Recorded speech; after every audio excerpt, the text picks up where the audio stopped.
A lo largo de esta epístola hemos podido ver el cuidado que debe tener el apóstol, que debe tener Timoteo en la manera de conducirse en la casa de Dios, que es su iglesia, así también como el cuidado que debe de tener por cada uno de los miembros que forman parte de esta, es decir, un cuidado pastoral para cada uno de los miembros de la iglesia. Él exhortará y enseñará de manera general y personal a los ancianos. Recordamos que cuando decimos de manera general, desde el púlpito, hay una instrucción general, pero luego hay instrucciones específicas para cada uno de los que forman parte de la iglesia. Él ya ha instruido la manera en que debe hablarle a los ancianos, a las ancianas, a los jóvenes y a las mujeres jóvenes dentro de la iglesia, la manera en que deben de ser pastoreados. También hemos visto en el capítulo 6 de esta misma epístola cómo Pablo manda a los creyentes que tienen viudas a cuidar de ellas. Esto en el capítulo 5 al final. Capítulo 6 vienen las instrucciones que el apóstol Pablo le va a dar a aquellos que tienen siervos o esclavos, a los amos, a los patrones, la manera en que deben de conducirse con ellos. Y bueno, se hace una especificación muy clara diciendo: y si alguno es creyente y aún amado del Señor, sírvanle mucho mejor. También he exhortado a toda la congregación a tener contentamiento con el sustento y el abrigo. Dice el apóstol Pablo, porque ciertamente nada hemos traído a este mundo y sin duda nada podremos sacar de él. Debemos evitar toda codicia y toda avaricia, pues hunden al hombre en destrucción y perdición. Pero a menos que Dios nos lleve a él, a menos que Dios nos arrastre literalmente a él por medio del Señor Jesucristo, es entonces que podemos experimentar tal contentamiento. Y podemos decir lo mismo que el apóstol Pablo: todo lo puedo en Cristo que me fortalece. Solo es Él que puede fortalecernos en medio de cualquier circunstancia, sea buena, sea mala, sea abundante o sea escasa. Pero hay un tema más a tratar personalmente. Timoteo ahora deberá pastorear el corazón de los ricos que se encuentran dentro de la iglesia. Esto nos permite ver, Pablo no está excluyéndolas. Pablo nos está mostrando que las riquezas en sí mismas no son pecaminosas. Ahora, no son pecaminosas. De lo contrario, Dios mismo no nos las daría. Sin embargo, lo que sí tenemos que advertir es que hay peligros y además hay una forma adecuada en que debemos usar los recursos o las finanzas que el Señor nos ha dado. Esta exhortación no solamente es para los que son ricos, sino para todos y cada uno de los creyentes que en su bondad Dios les ha dado más del sustento y el abrigo que son necesarios para nutrir y para proteger nuestros propios cuerpos. Así que si estás en esta circunstancia, te puedo decir, de acuerdo a la Escritura, que en cierta forma tú eres rico. Y hasta cierta medida. Tienes mucho más de lo que necesitas. Esta condición nos hace susceptibles al orgullo y a poner nuestra confianza en el dinero. Esta exhortación no depende de lo mucho que tú puedas tener, sino de la condición de tu corazón. Pues puedes tener muy pocas cosas y de todas maneras estar confiando en ellas, o como en la parábola del rico insensato, que tenía muchas riquezas, pero no era rico para con Dios. Es mi anhelo que a lo largo de este sermón nos lleve a confiar más en el bien más precioso que Dios nos ha dado, que es Cristo. Puestos en pie, vamos a ver la porción de las Escrituras que nos corresponde el día de hoy. Primera de Timoteo, capítulo 6, versículo 17 al 19.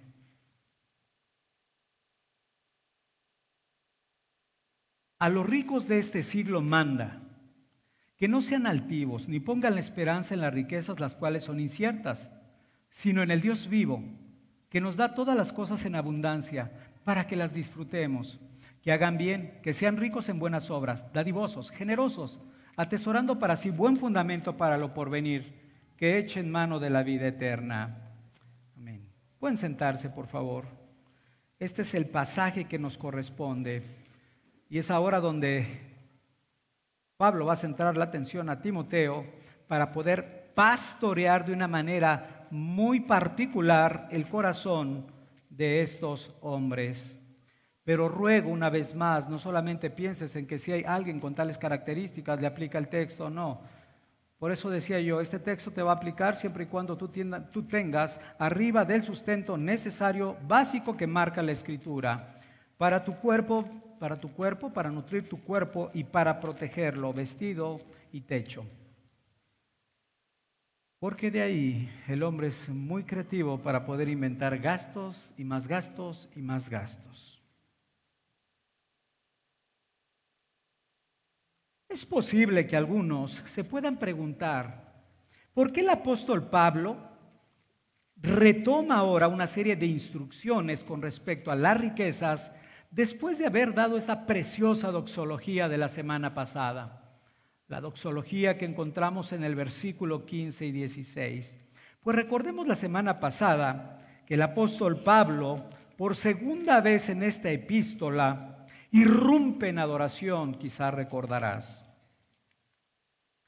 Irrumpe en adoración a la luz de la segunda venida del Señor Jesucristo, contemplando la grandeza de Dios por medio de los atributos, diciendo, la cual a su tiempo mostrará el bienaventurado y solo soberano, Rey de reyes y Señor de señores, el único que tiene inmortalidad, que habita en luz inaccesible, a quien ninguno de los hombres ha visto ni puede ver, al cual sea la honra y el imperio sempiterno. Amén. Ahora, si tú te das cuenta, cualquiera podría llegar a pensar que con el amén, pues Pablo pudo haber dado ya fin a la epístola, termina en esa explosión de adoración, entonces puede terminar ahí. Sin embargo, no lo hizo así, sino que continúa. Pablo continúa. Después de habernos elevado un poquito a la gloria de la grandeza de Dios, ahora vuelve a descender a esta tierra para tratar algunos deberes que son indispensables dentro de la iglesia, dentro de la adoración de algunas personas. Nuestra adoración siempre va a ir de la mano con nuestro servicio. La Escritura dice, al Señor tu Dios adorarás y solo a Él servirás. Así que estos textos que ahora vamos a leer van a tener mucho sentido aún a la luz de Romanos capítulo 12, versículo 1. Os ruego, hermanos, por las misericordias de Dios, que presentéis vuestros cuerpos en sacrificio vivo, santo, agradable a Dios, que es vuestro culto racional. Ahora, piensa en esto. ¿Por qué Pablo vuelve a entrar para ministrar a los ricos después de haber hablado de las cuestiones celestiales? Si tú te das cuenta, pareciera que no tiene sentido, pero hay mucho sentido. Imagínate la sensibilidad que ahora van a tener esos hombres a la luz de la gloria de Dios a través de sus atributos. Imagínate la expectativa de esos hombres a la luz de la herencia que les tiene el Señor reservada en los cielos. Imagínate ahora esos hombres ricos a la luz de la segunda venida del Señor Jesucristo, en esa preciosa manifestación. Y en ese contexto el apóstol Pablo le dice ahora, manda y habla con los ricos y diles, exhórtalos y dales estas instrucciones, mándales estas instrucciones. Tiene más sentido. Iban a estar más expectativos, tendrá más sentido. Les estás quitando un poquito del aspecto terrenal en esos momentos para que puedan ser sensibles a la voz de Dios. Ahora, siempre hablar de las riquezas es bueno puntualizar algunos aspectos. Pablo aquí no está hablando, como en el versículo 9, de personas que quieren hacerse ricos. Hay personas que quieren hacerse ricos. Y no importa la manera en que puedan conseguirlo, quieren hacerse ricos. Unos de ellos son los que viene describiendo en los primeros versículos de este capítulo. De hecho, podemos ver a quienes se refiere en el versículo 9, diciendo en 1 de Timoteo 6:9, dice: porque los que quieren enriquecerse caen en tentación y lazo, en muchas codicias necias y dañosas, que hunden a los hombres en destrucción y perdición. Entonces, Pablo no se está refiriendo a los que quieren. Entonces, Pablo, ¿a quién te está refiriendo? Pablo ve la necesidad de exhortar a los miembros que son ricos dentro de la congregación. Ya estaban adentro, ya eran ricos. Este era el caso de la iglesia de Éfeso. Recordemos, la iglesia de Éfeso era una de las iglesias más prósperas económicamente hablando. Llegaron muchos hombres pudientes, muchos hombres con muchos recursos económicos, a los cuales algunos de ellos, de acuerdo a lo que vemos a la luz también de la epístola a los Efesios, algunos amos les llama el apóstol Pablo y otros siervos, también les instruye con diferentes mandamientos. Pero el punto entonces es que algunos de ellos se habían convertido al Señor, así que era necesario hablar con ellos acerca de estos aspectos. Eso fue en el caso de la iglesia de Éfeso, pero hoy en día en muchas de las iglesias sabemos que hay una diversidad o diferentes clases sociales dentro de ella. Y es posible, depende del lugar, en algunos lugares podríamos decir, Estados Unidos, es común que haya hombres ricos en medio de la iglesia. Así que en esas iglesias podemos observar, podemos identificar hombres y mujeres que tengan una buena posición económica, a quienes, de acuerdo al apóstol Pablo, es necesario que instruyamos en cuanto a la mayordomía de sus riquezas. Es curioso, pero yo decía cuando empezaba a estudiar esto, Pablo manda, está exhortando de una manera nuevamente imperativa. Y me llama la atención, imagínate, llegan esos hombres pudientes en medio de la iglesia y hay que hablarles con toda autoridad. Y hay que explicarles y exponerles la voz de Dios con respecto a sus riquezas.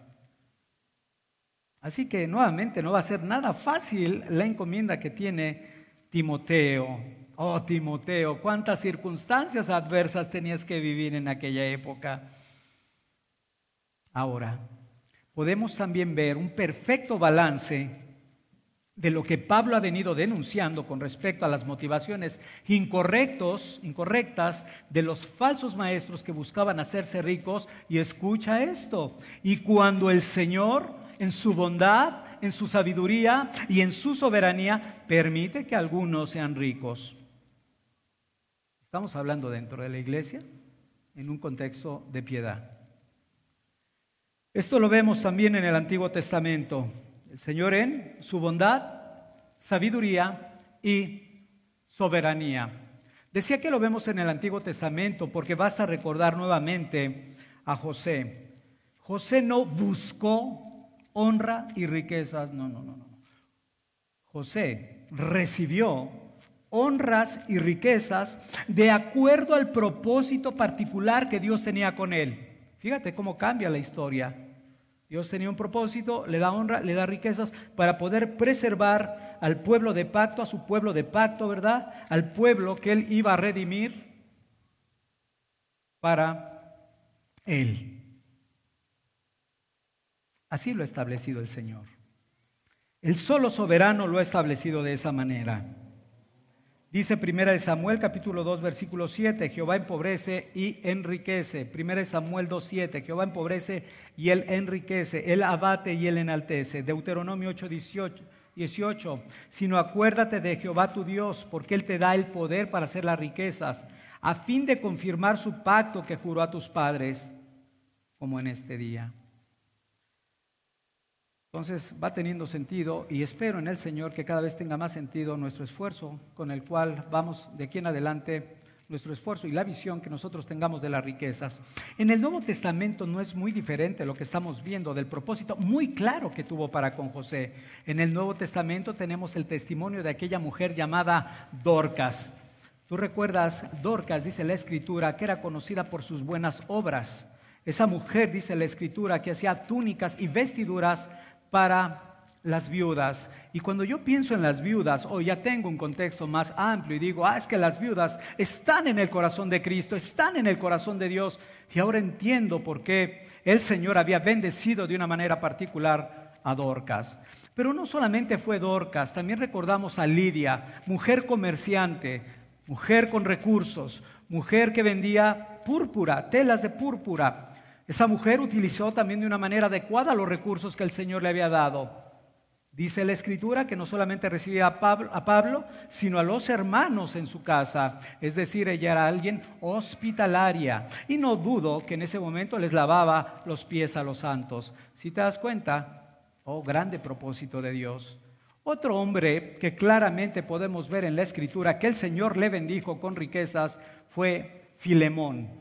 Filemón, que era dueño de esclavos. Filemón era un hombre con mucho dinero. De hecho, tenía una gran casa en la cual permitía que se llevara a cabo la reunión de la iglesia. Propósito tras propósito tras propósito. Dios no es ocioso, Dios es sabio como hace todas las cosas. Pero hay un último ejemplo que yo quisiera traer a tu mente y es el de José de Arimatea. Alguna vez lo he comentado. José de Arimatea proporcionó el sepulcro en el cual iba a estar el cuerpo del Señor Jesucristo después de haber sido crucificado, después de su crucifixión. ¿Te das cuenta?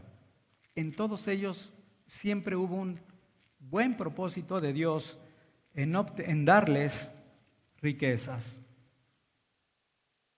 Conforme lo pienso y conforme medito en ello, verdaderamente llega a mi corazón un entendimiento más claro de qué y por qué el Señor ha bendecido a fulano, a mengano o a perengano. ¿Por qué lo hace el Señor? Por sus perfectos propósitos que tiene para la extensión de su reino. Pero siempre también debemos de ser muy claros en algo. Podríamos, como en algunos lados que dicen algunas tonterías, como considerar que solamente aquellos que tienen cierta posición o economía están bien con Dios. No, están muy errados. Absolutamente falso. Y un adjetivo más feo, pero no quiero ni nombrarlo. El punto es este: sean pobres o sean ricos, ambos son hijos de Dios, con la misma calidad y dignidad delante de Él, ricos y pobres. Pero solo hay una diferencia, por ponerlo de alguna manera. ¿Sabes cuál es? La tristeza de un hombre que tiene recursos para poder determinar qué hacer con ellos. Pero no estoy pensando en el impío, en el inconverso que solamente está pensando en cómo tener más. Estoy pensando en alguien que sinceramente busca agradar a su Señor y dice: oh Dios, todo esto me has dado, ¿y ahora qué hago con ello? ¿Cómo lo invierto? ¿Cuándo lo invierto? ¿En dónde lo invierto? La gran diferencia acerca de alguien que no tiene recursos. No tiene más que un problema: honrar y glorificar a Dios con su vida. Pero el rico, aplica, no aplica, debo hacer, no debo hacer, hasta dónde lo debo de hacer. Porque aún el rico cristiano sabe algo: que todo lo que hagas por tu Señor es una inversión espiritual. Ese era un entendimiento de hace muchos años. Algunos buscan invertir en la bolsa de valores, pero yo entendía que cuando uno llegaba a este nuevo reino era invertir en lo eterno, en lo celestial. ¿De qué forma no lo entendía, para serte honesto? Pero ahora, a la luz del tercer versículo que ahora estudiaremos, vamos a ver qué había en el corazón que yo no podía discernir con mucha claridad. Pero había algo que decía: esto es una buena inversión, pero a veces uno no sabe cómo invertir. Continúa hablando el apóstol Pablo diciendo: a los ricos de este siglo. Se refiere a la era actual. ¿Qué es lo que quería hacer Pablo con esta especificación? Lo que Pablo quería hacer es diferenciar entre las riquezas materiales que son que perecen y las riquezas espirituales que son eternas. Es lo que quería diferenciar el apóstol Pablo. Él desea que tengan un entendimiento correcto en el uso de las riquezas, por lo que hay tres aspectos muy importantes que deben de atender. Número 1, no deben ser altivos Podríamos también decir orgullosos o presumidos, más coloquial. Número 2, no deben de poner su confianza en las riquezas. Número 3, deben ser buenos mayordomos de las riquezas. Este punto qué importante es y cuánta ignorancia hay con respecto a él. Vamos al primer punto.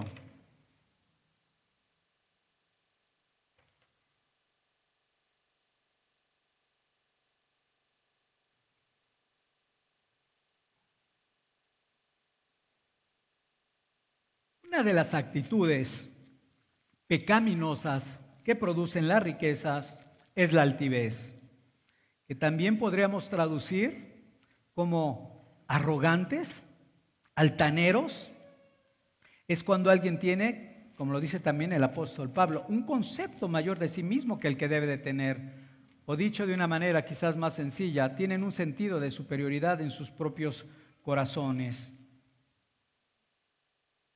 Se puede manifestar externamente, es decir, por medio de sus hechos y sus palabras, o puede ser solamente algo que sí existe, pero esté interno dentro de su corazón. Esta actitud la puedes observar en el trato hacia otras personas, y creo que todos lo hemos visto y todos hemos caído en este pecado alguna vez. Por eso es importante atender las exhortaciones que la Escritura hace. Por ejemplo, hablando acerca de ese trato a las personas, en una relación de trabajo es más sencillo poderlo diferenciar.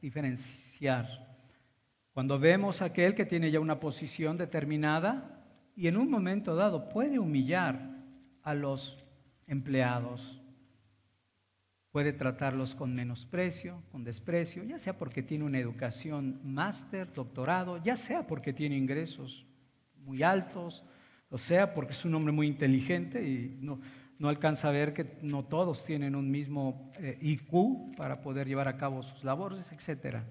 Y hay un menosprecio. Pero también lo podemos ver muchas veces en las relaciones sencillas de nuestras vidas. Por ejemplo, en el servicio en nuestras propias casas. Si alguien trabaja con alguien y en lugar de verla hablando piadosamente como igual, y no hablo en términos de funciones ni de regalar, hablo en términos de trato, pero la ve con menosprecio, eso es a lo que Pablo se está refiriendo. Te ayuda en tu casa, quizás en las labores de casa, y tú no la ves como con la dignidad que deberías verla como hija de Dios o hijo de Dios, y te da otro tipo de servicio. Ahora, hay un ejemplo que a mí me gustó mucho para traerlo a tu mente, porque desgraciadamente hoy en lo que le llaman eso de viralizarse, te dicen que hay hoy en día muchos lord, ¿verdad? Lord hombres prepotentes en su manera de actuar, de recursos económicos, o ladies les llaman, ¿verdad? Pues bueno, yo traigo a tu memoria uno que yo me acordaba, porque se me hace una persona que ejemplifica bien lo que es la altivez. Y esto, no digo el nombre, digo el hecho porque fue algo que muchos lo van a recordar. Fue un hombre que fue a recoger su vehículo a un estacionamiento, hombre de religión judía, y este hombre de religión judía quería que le hicieran un servicio en ese momento. Se negaron porque obviamente no se dedicaban a tal servicio, y con todo lujo de prepotencia este hombre no solamente le dijo una serie de majaderías a pesar de su pseudo religión, sino lo agarró a golpes. Esto salió en la prensa, al punto que este individuo, en la providencia de Dios, ingresó a la cárcel por los daños que le había cometido este muchacho, tirándole los dientes, una cosa así. Pero eso es lo que genera el dinero, las riquezas. Ese tipo de altivez es lo que Dios ahorita quiere reprimir en los ricos de la iglesia. Tener mucho cuidado con esta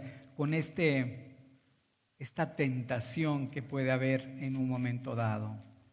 Ahora, te decía, este es uno grotesco, pero a veces podemos ser muy altivos con alguien que nos va a prestar un servicio mecánico, un servicio de jardinería, un servicio en el mercado, en cualquier lugar, y podemos actuar con altivez. Tenemos que guardarnos de tal actitud. Es sumamente pecaminosa. Esto no es un concepto nuevo y desde la antigüedad criticaban las actitudes altivas de los ricos. Por lo general, las riquezas y el orgullo van de la mano. Es cierto que en algunos el poder y las riquezas les domina, como fue en el caso, quizás recordarás, de Nabucodonosor. Nabucodonosor, rey de Babilonia. Oh, qué hombre, qué manera de exaltarse a sí mismo. ¿Recuerdas? Daniel capítulo 4, versículo 30.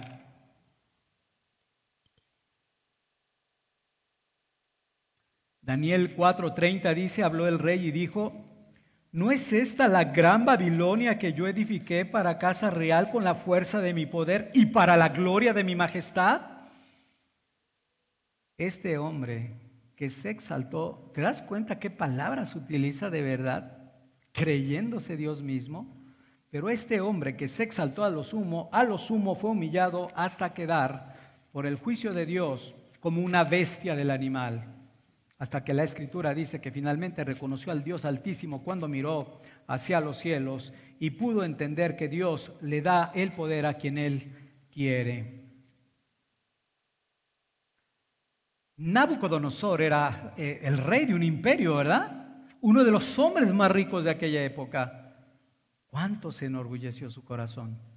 Pero es muy triste y muy lamentable que hoy en día hay muchos que, no teniendo absolutamente nada de riquezas, son igual de orgullosos y altivos que Nabucodonosor. Eso debería de preocuparnos. Yo te pregunto, ¿cómo te ves tú a la luz de esta verdad? Este pecado es muy serio aún como iglesia. Como iglesia puede llegar a dañarla. Algunos podrían ser tentados, por ejemplo, a formar un círculo de pudientes, un círculo de ricos, un círculo lecto, premium, y apartarse de los hermanos que sean humildes. Algunos podrían decir, yo no creo que pueda suceder eso. Sin embargo, lo que vemos a la luz de 1 Corintios capítulo 11, vemos que eso estaba sucediendo precisamente en Corinto. Por eso viene la carta de reprensión del apóstol Pablo, diciéndole, ¿qué están haciéndole de la cena del Señor? Porque los ricos estaban llevando unos manjares y mucha bebida y no les estaban compartiendo a los pobres.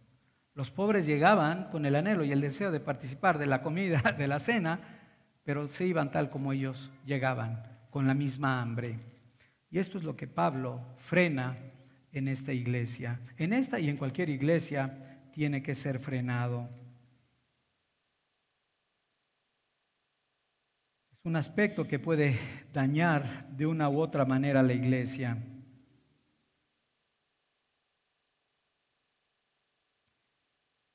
Algunos otros podrían dar preferencia a los ricos en el culto de adoración, diciéndole, tú ven y siéntate aquí adelante. Y al pobre diciéndole, no, tú quédate allá atrás parado. O quizás ven y quédate aquí bajo de mi estrado, como lo dice el libro de Santiago. Pero Santiago aclara muy bien diciendo, el que hace acepción de personas comete pecado. El pecado de la altivez, el pecado de la arrogancia es algo sumamente delicado dentro de la iglesia. Ese carácter arrogante es completamente diferente, opuesto al del Señor Jesucristo, quien siempre fue manso y humilde. Esto debe hacer que nosotros también seamos mucho más cuidadosos en nuestras actitudes, no solamente con los de la iglesia, sino también con los de afuera, mostrando el carácter humilde de Cristo en todo momento. Mientras que los ricos no tienen ningún problema para mostrar su superioridad, pueden menospreciar sin mayor problema a los demás. Nosotros debemos de ser gentiles y humildes con ellos. Cuando requerimos de sus servicios en la casa, en el trabajo, evitemos ser orgullosos, arrogantes, altaneros o groseros. Es más, añado una más, ásperos. Ni siquiera debemos de ser ásperos. La Escritura dice, vuestra gentileza sea conocida por todos. Debemos adornar de esta manera el Evangelio del Señor Jesucristo. No nos representamos a nosotros mismos, somos embajadores de aquel que ha dado su vida por nosotros. Somos embajadores de Cristo. Por eso la exhortación es buena aún para nosotros, para cuidarnos en todas las áreas y aspectos de nuestra vida. Ahora te decía, ¿cómo debe hablarle Timoteo a estos hombres ricos dentro de la iglesia. Dice, a los ricos de este siglo manda. Y este término es interesante y a veces es difícil usar. Tú sabes que en la mayoría de las iglesias ven a un hombre que tiene un anillo ostentoso y si le dicen siéntate aquí y ven que comete diferentes pecados, no le dice nada. Eso es algo muy común. No quieren decirles nada, no los confrontan. Pero, ¿cómo debe hablarle Timoteo a ellos? Timoteo debe de hablar con toda autoridad, con la autoridad que tiene como ministro de la iglesia de Éfeso, como el pastor de Éfeso. Hace rato yo pensaba, qué difícil es exhortar a un anciano dentro de la iglesia, pero si hay que hacerlo, ¿qué hay que hacer? Hay que hacerlo. Y te encarezco delante de Dios. Oye, pero si tienes que tratar algún aspecto con respecto a las riquezas con los ricos, ¿qué tienes que hacer, Timoteo? Hacerlo. Antes uno decía, bueno, ese puede ser lo que le dé la gana. Creo que esto no dice eso. Hay una exhortación muy firme de parte de Dios hacia Timoteo, en medio del apóstol Pablo. Entonces debe hacerlo con toda autoridad, porque no es algo opcional, no es una sugerencia. Así es como debe de ser. Son mandamientos y hay que obedecerlos. Ahora, por otro lado, hay mucho sentido en esto si consideramos que hay algunos que les cuesta mucho trabajo someterse a la autoridad, y más si son pudientes. ¿No acaso esas personas normalmente están acostumbradas a mandar, a ordenar? Les cuesta más trabajo a veces obedecer. Ahora, obviamente, el Espíritu de Dios les va a llevar a entender y a humillarse cuando sean exhortados o confrontados de tal o cual cosa. Pero a veces nada más tienen una parte del centurión. Les gusta decir a este ve y va, al otro ve y viene, pero se le olvida que él también es hombre sometido a autoridad o debajo de autoridad. Todos estamos debajo de una autoridad. Segundo aspecto que maneja Pablo a Timoteo, dice, no deben poner su confianza en las riquezas. Estos hombres, a diferencia de las viudas, que en verdad son viudas, recuerdas que estas mujeres, de acuerdo al capítulo 5, también dice que esperaban en Dios con ruegos y esperaban en Dios con súplicas, pero en cambio ellos o estaban o podían ser tentados a poner su esperanza solamente en las riquezas, en lugar de confiar y esperar solamente en Dios. Esta es una tentación de manera especial, como lo hemos dicho, para los ricos. Entre más bienes pueden poseer, más seguros y confiados pueden estar en ellos, se sienten en ellos. Y esto lo vemos también a la luz de la parábola del rico insensato. Si pudiéramos dar una conclusión del rico insensato, podemos decir también que el Señor Jesucristo advirtió de la necedad de poner la confianza en las riquezas. Pero como creo que nos va a ministrar este pasaje, vamos a leerlo. Acompáñame a Lucas capítulo 12, versículo 16. Lucas versículo 12, versículo 16.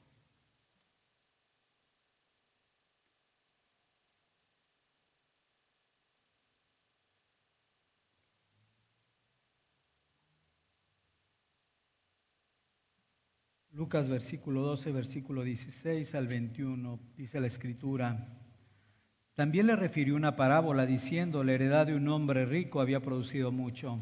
Y él pensaba dentro de sí diciendo, ¿qué haré? Porque no tengo dónde guardar mis frutos. Y dijo, esto haré, derribaré mis graneros y los edificaré mayores, y allí guardaré todos mis frutos y mis bienes. Y diré a mi alma, alma, muchos bienes tienes guardados para muchos años. Repósate, come, bebe, regocíjate. Pero Dios le dijo, necio, esta noche vienen a pedirte tu alma, y lo que has provisto, ¿de quién será? Así es el que hace tesoro, el que hace para sí tesoro, y no es rico para con Dios. Esta parábola de verdad está maravillosa para poder entender la necedad del ser humano de poner su confianza en las riquezas. Y por otro lado, te ruego que abraces lo último que dice en la parábola el Señor Jesucristo en el versículo 21, cuando dice, así es el que hace tesoro, así es el que hace para sí tesoro, dice, y no es rico para con Dios. Vamos a guardar eso en la memoria porque nos va a servir para seguir nos va a servir para seguir alimentando nuestro entendimiento de la manera que debemos atesorar para Dios, para Dios, para Dios, para su reino, para Él. Ahora, podemos preguntarnos, ¿cómo podemos evitar ser altivos, orgullosos, arrogantes? Y te recuerdo, no necesitas ser multimillonario para hacerlo, ¿eh? Puedes no tener nada y ser sumamente arrogante.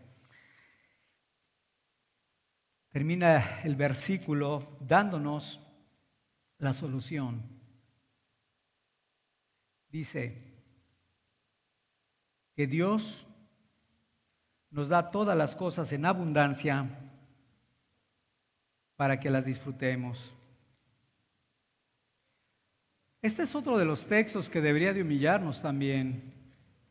Debería de aplastar la altivez que tenemos en nuestro corazón. Una vez más, ¿sabes qué refleja este texto? El cuidado y el amor de pacto que Dios tiene para con su pueblo, para con su iglesia, dándole, dice el texto, todas las cosas que necesita. Mientras estemos aquí de peregrinos y extranjeros en esta tierra, hermano, este texto dice que el Señor nos va a dar absolutamente todo lo que necesitamos en este mundo. Y cuando dice todo, significa todo. Lo diría, como dice el salmista, sin que ninguna cosa os falte.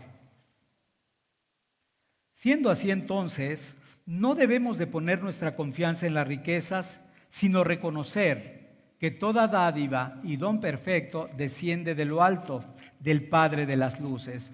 Dios ha decidido darnos de sus riquezas y lo que nosotros debemos hacer con las riquezas que Dios nos da es bendecir a su vez a otros. Viene siendo un reflejo del carácter bondadoso de Dios, ¿o no? Es un atributo de Dios, así como decimos, Dios es santo, nosotros queremos ser santos porque así está escrito, sed santos porque yo soy santos. Y si Dios es bondadoso, nosotros debemos de ser bondadosos. Pablo aquí nos está diciendo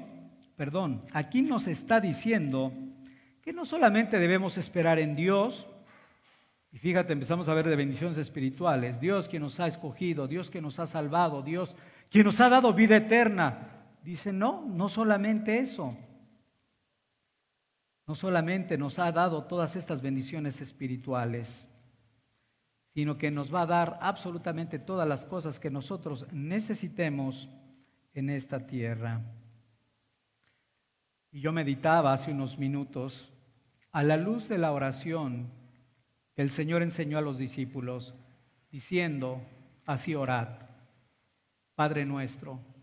¿Cómo tiene más sentido entonces nuevamente la oración?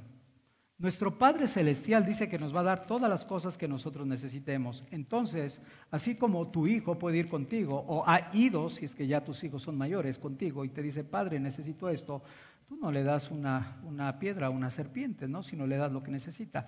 Así nosotros cuando nos acercamos también delante de aquel que tiene cuidado y protección de nosotros, que es nuestro Padre Celestial, podemos acercarnos con confianza a pedirle nuestro pan de cada día. Algo más que disfrutamos, algo más para que lo disfrutemos. Dice que nos da las cosas en abundancia para que las disfrutemos.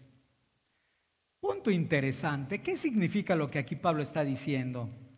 Está diciendo que Dios en su bondad nos da lo que necesitamos, nos da lo que es bueno y nos da lo que es correcto para nuestras propias vidas. Pero Dios no nos da lo que no necesitamos. En pocas palabras, por eso a veces, como también dice el texto, pedimos, pero pedimos mal porque pedimos para nuestros placeres.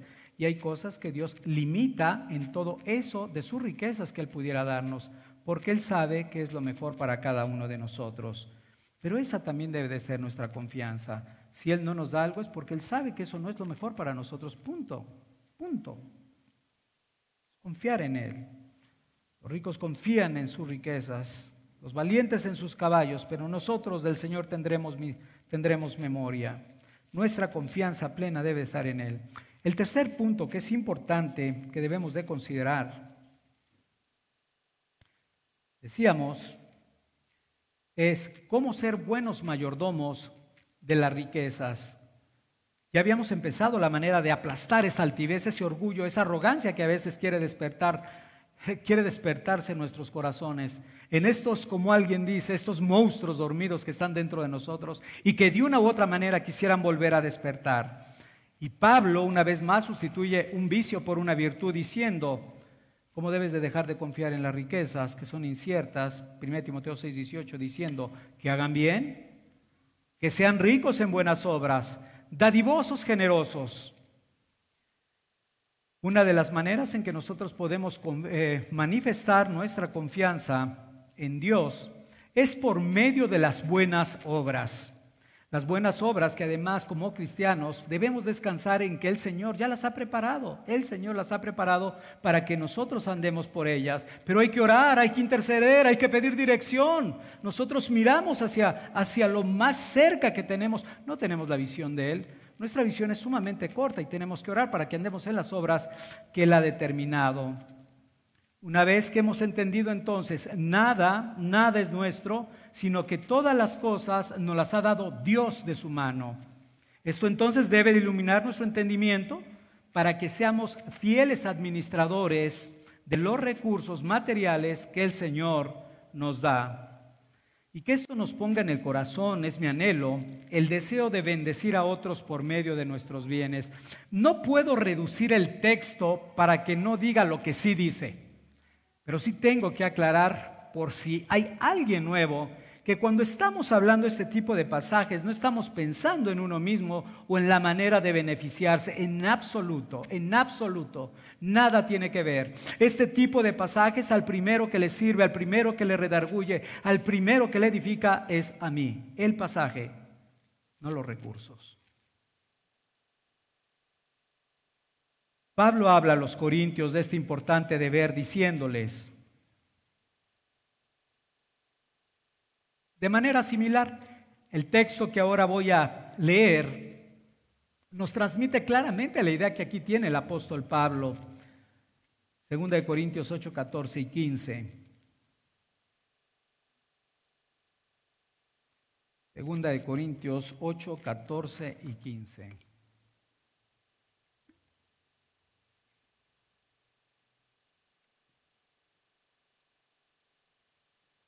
Dice la palabra de Dios, sino para que en este tiempo, con igualdad, la abundancia vuestra supla la escasez de ellos, para que también la abundancia de ellos supla la necesidad vuestra.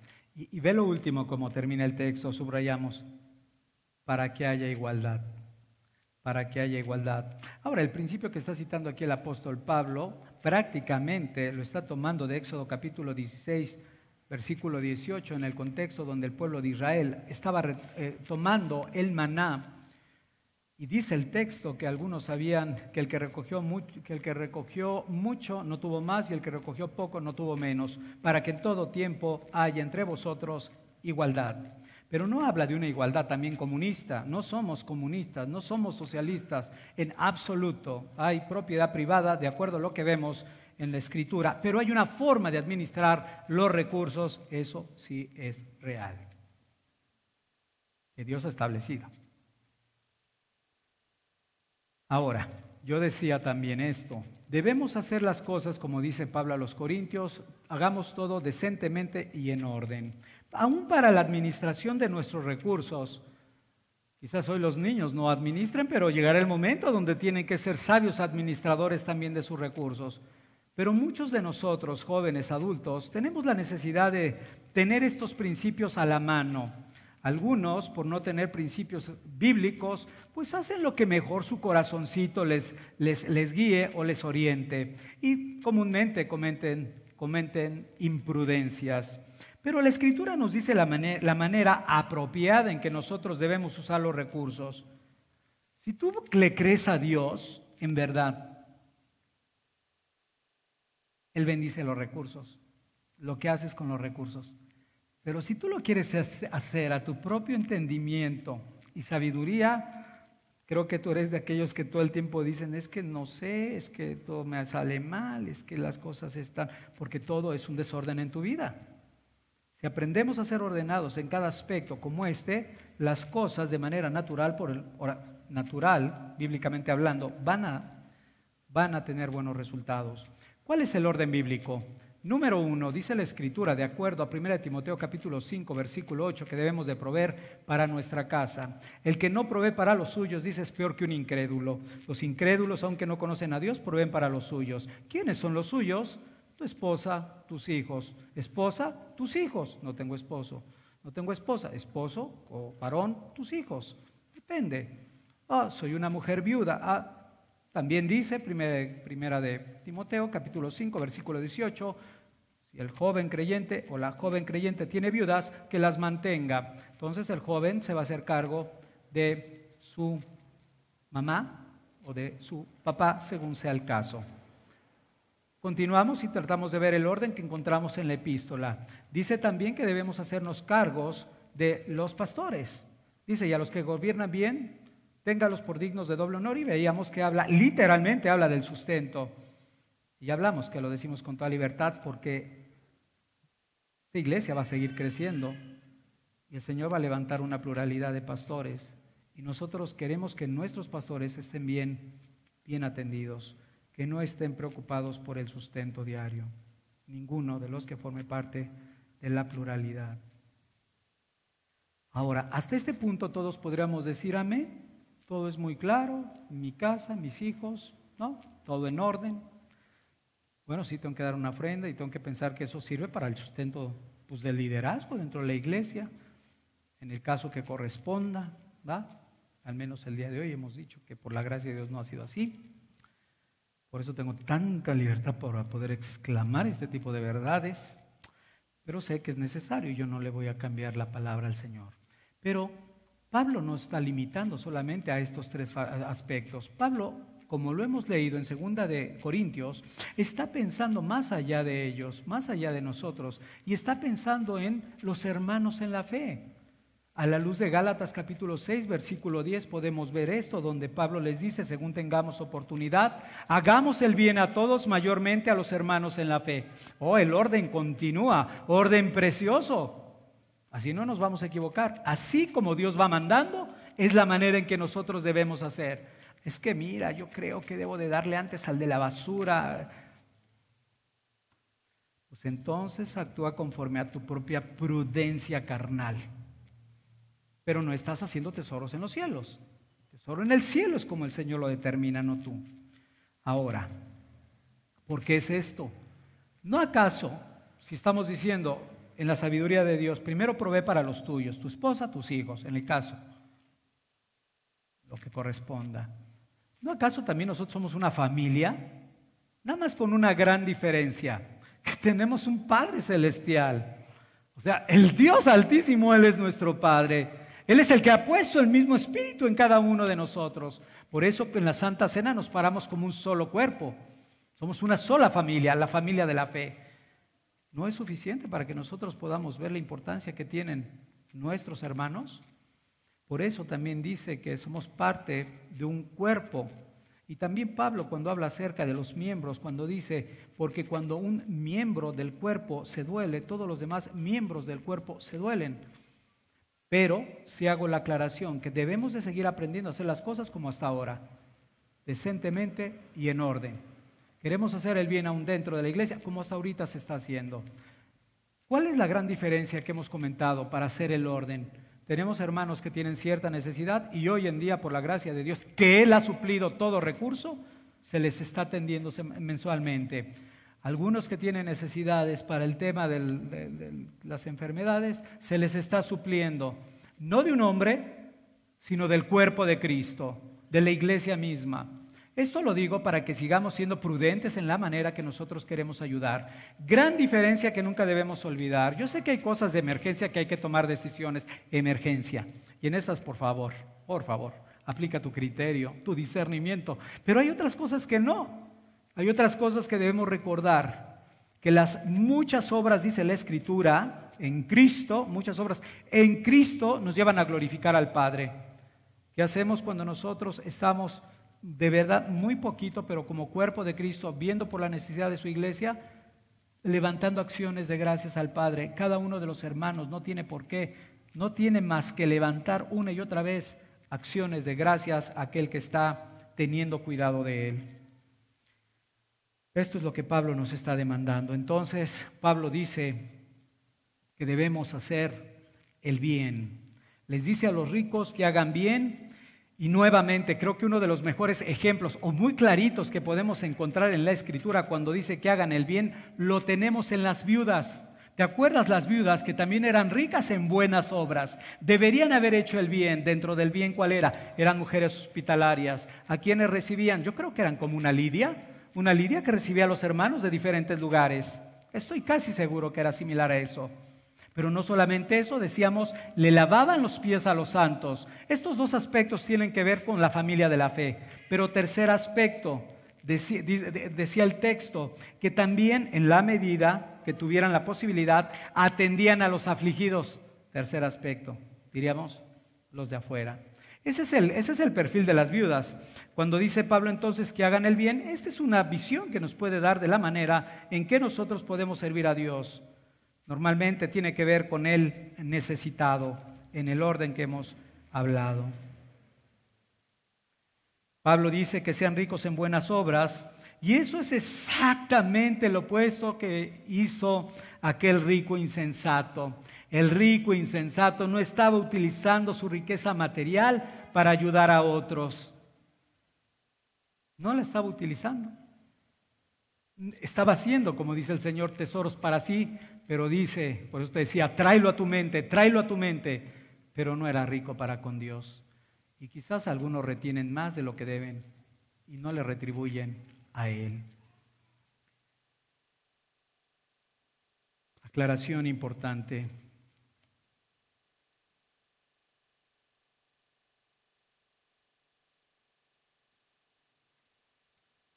La salvación es por la gracia de Dios, por medio de la fe en Cristo. Y las buenas obras,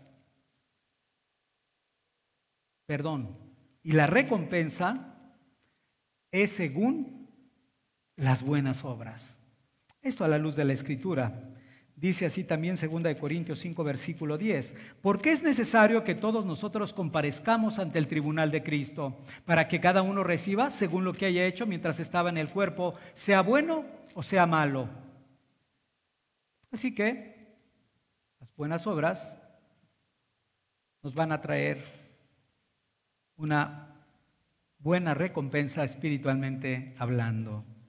Pablo continúa el versículo diciendo que deben de ser dadivosos y generosos. Estos términos realmente, a cómo los está usando el apóstol, son similares, son sinónimos, que nos muestran más bien lo que está demandando Pablo en la manera de hacerlo. Debemos hacerlo con una buena actitud y con liberalidad. ¿Recuerdas aquel texto que dice también en Corintios, nada hagáis por necesidad, sino con ánimo pronto, porque Dios ama al dador alegre? Esa es la liberalidad de la cual está hablando ahora el apóstol Pablo cuando dice, sean dadivosos, generosos. ¿Pero por qué Pablo dice eso? Ahora, ¿cómo podemos como iglesia ser dadivosa y generosa? Un buen ejemplo que nosotros podemos encontrar en las Escrituras, que tiene que ver nuevamente para el reino de los cielos, para la edificación del templo de Jerusalén. Cuando tú pienses en tus ofrendas, no estés pensando en hacer rico a nadie. Aquí no lo vamos a permitir. En la medida de la gracia y la transparencia que haya, no lo vamos a permitir. Todo va a servir para la extensión del reino. Pero esto lo digo porque en Primera de Crónicas, capítulo 29, versículo 14, dice... Primera de Crónicas 29, 14 y luego vamos a brincar al 17. Dice, porque, hablando David, ¿quién soy yo y quién es mi pueblo para que pudiésemos ofrecer voluntariamente cosas semejantes? Pues todo es tuyo y de lo recibido de tu mano te damos. Yo sé, Dios mío, pasando al versículo 17, que tú escudriñas los corazones y que la rectitud te agrada. Por eso, Yo con rectitud de mi corazón voluntariamente te he ofrecido todo esto.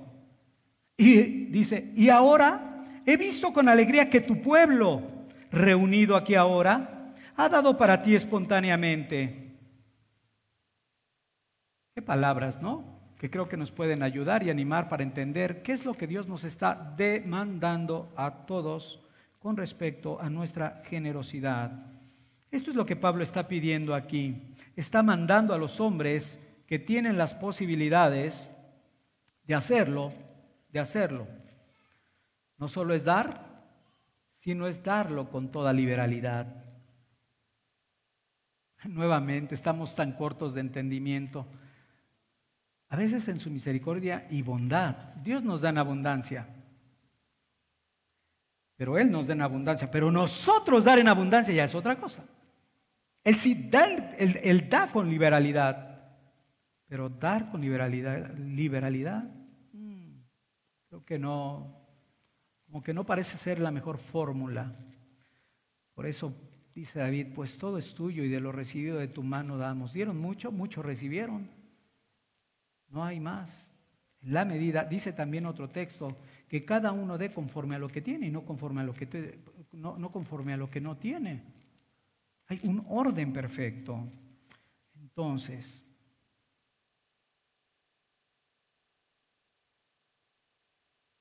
debemos de luchar. Voy a citar una palabra del hermano Juan Calvino porque él es más fuerte, o dirían más duro en sus palabras. Ahí sí la suavizo. Pero dice Juan Calvino que debemos de mortificar nuestra mezquindad.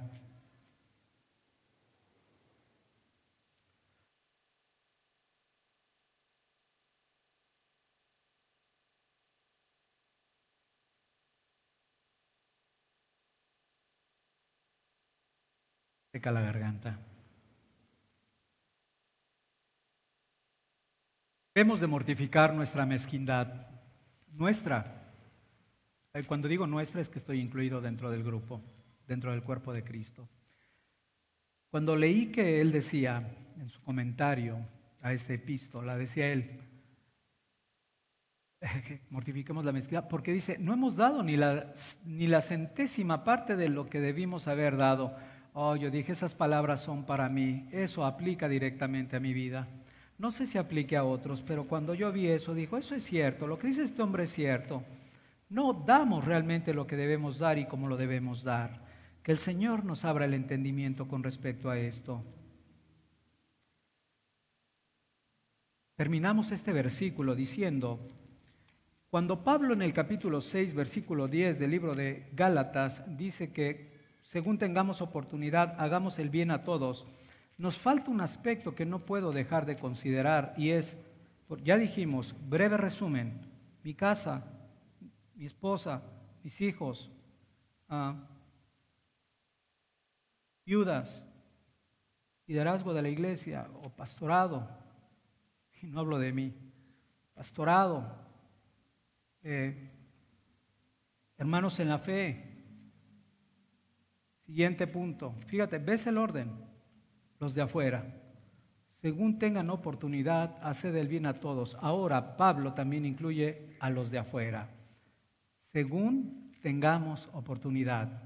Ahora sí podemos pensar un poquito más en nuestros hermanos muy ricos. Podemos pensar en aquellos que pueden ser ricos en buenas obras, dadivosos y haciendo un buen fundamento para lo eterno. Podemos pensar entonces, como ahora ya se ha empezado a hacer en Guadalajara, hacer una labor quizás allá por el Estado de México, en las zonas marginadas, llevando algún tipo de despensa para llevar las buenas nuevas de salvación.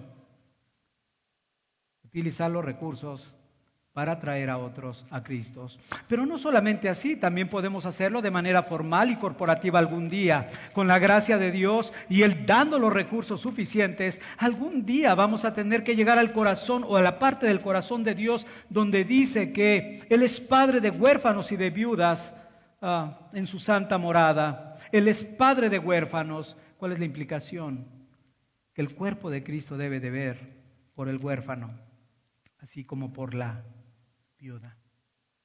Eso es lo que continúa en el orden de Dios. Pero les voy a dar las mejores razones por las que lo debemos hacer. Te decía yo, si yo le dijera a un inversionista, te voy a ofrecer acciones de Grupo Carso, seguramente me va a decir, pues sí, son garantizadas. Estas son de esas acciones que tienen una plusvalía impresionante en el reino de los cielos. Fíjate cómo dice el versículo 19. Versículo 19, resultado, la meta con respecto a lo que manda el Señor. Dice, atesorando para sí buen fundamento para lo porvenir, que echen mano de la vida eterna. Este pasaje nos dice que no debemos entonces de estar esperando la recompensa aquí y ahora. Señor Jesucristo ya lo había dicho en el Sermón del Monte, diciendo que cuando des limosnas no sepa tu derecha lo que haga tu izquierda, y que no toques trompeta delante de ti, sino que tu limosna sea en secreto, para que tu Padre que ve en lo secreto te recompense. Y eso es empezar a atesorar en el reino de los cielos. Eso no lo digo, lo dice él. Atesorando, dice. Atesorando para sí buen fundamento. Cuando nosotros damos lo material, nos enriquecemos espiritualmente. Así que esto nos debe de animar a confiar en todo lo que el Señor nos ha mostrado el día de hoy. Que todas aquellas buenas obras que hagamos por medio de los recursos, y recuérdalo, todos aquellos recursos que Dios nos ha dado, irán construyendo, cuando dice ahí ese fundamento, Hendriksen habla de una construcción progresiva de un edificio hasta llegar a la consumación de la salvación, hasta que finalmente lleguemos a la vida eterna.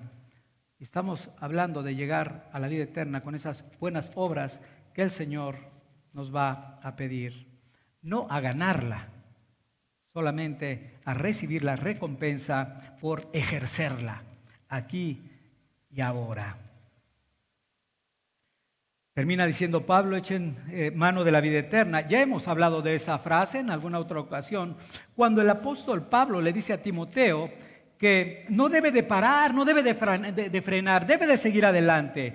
No te pongas a ver, le dice a Timoteo, si vas a morir, si vas a vivir. Sigue adelante, mirando hacia adelante, mirando más allá de este mundo.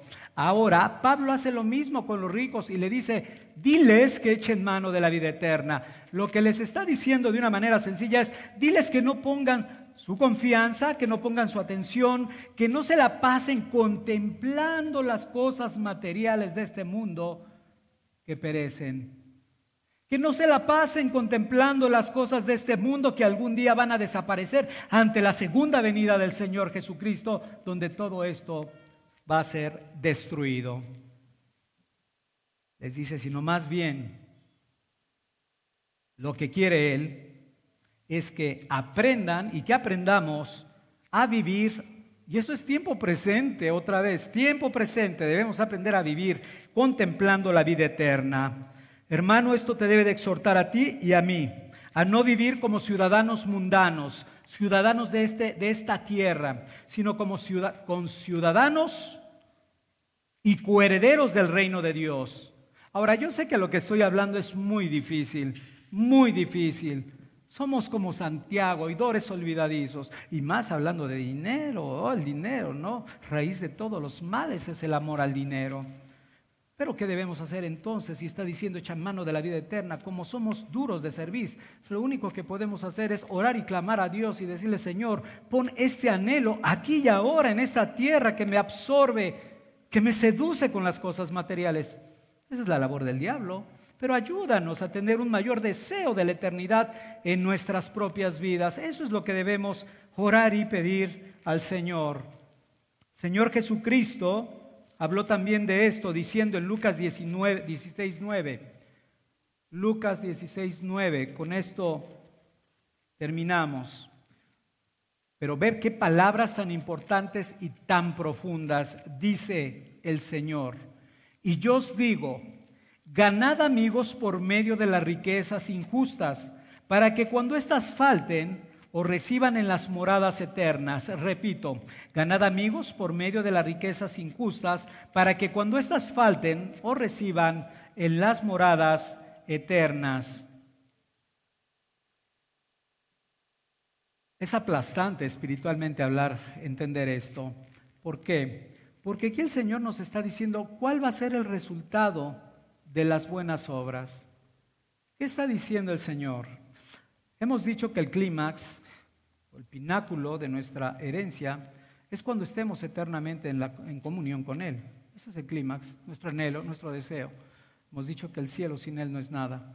Pero fíjate lo que dice aquí el Señor Jesucristo con respecto a estas obras. Dice, para que cuando éstas falten o reciban en las moradas eternas. Está diciendo algo parecido a esto. Para aquel día, cuando estemos en la presencia, no nada más yo, todos ustedes que están en Cristo, y aquellos que recibieron o fueron bendecidos por medio de los recursos que nosotros usamos para bendecirles.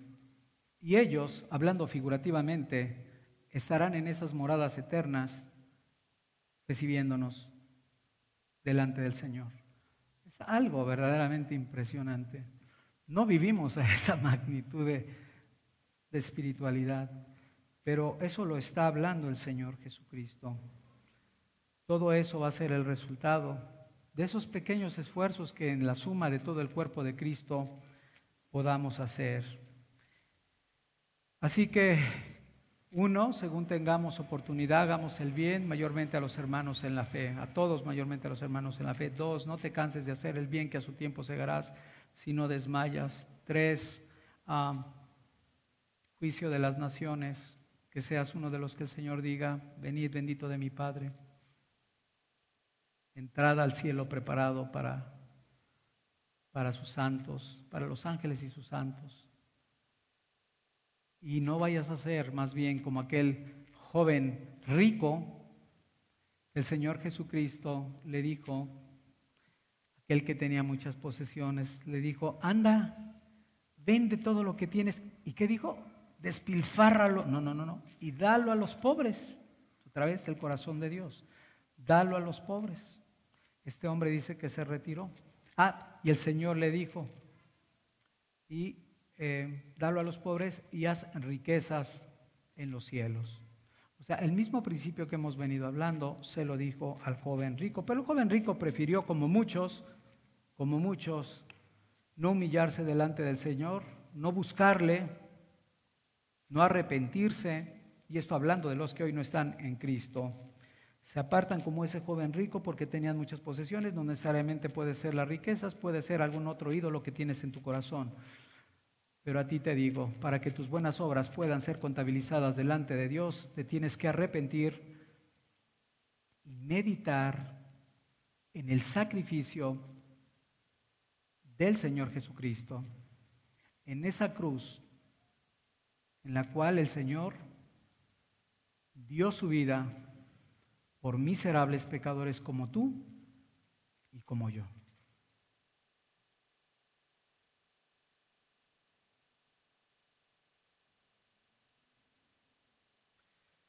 Ahora, por medio de la Santa Cena, es buen momento, qué mejor momento de recordar a aquel que siendo rico se hizo pobre, para que nosotros con su pobreza fuéramos enriquecidos.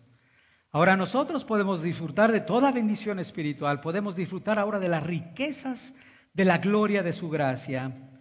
Y todo esto es por medio del sacrificio de Cristo, por medio de la vida, de la muerte, de la resurrección del Señor, que es lo que ahora vamos a recordar por medio de esta santa ordenanza. Hermano que estás aquí, ora al Señor para que el Espíritu de Dios te fortalezca para hacer todo aquello que hoy nos ha mostrado, para que podamos en verdad esforzarnos a ser ricos en buenas obras, atesorando para nosotros buen fundamento para el porvenir, que pensemos que aún ese don que Cristo ganó por nosotros de la eternidad nos ha sido dado.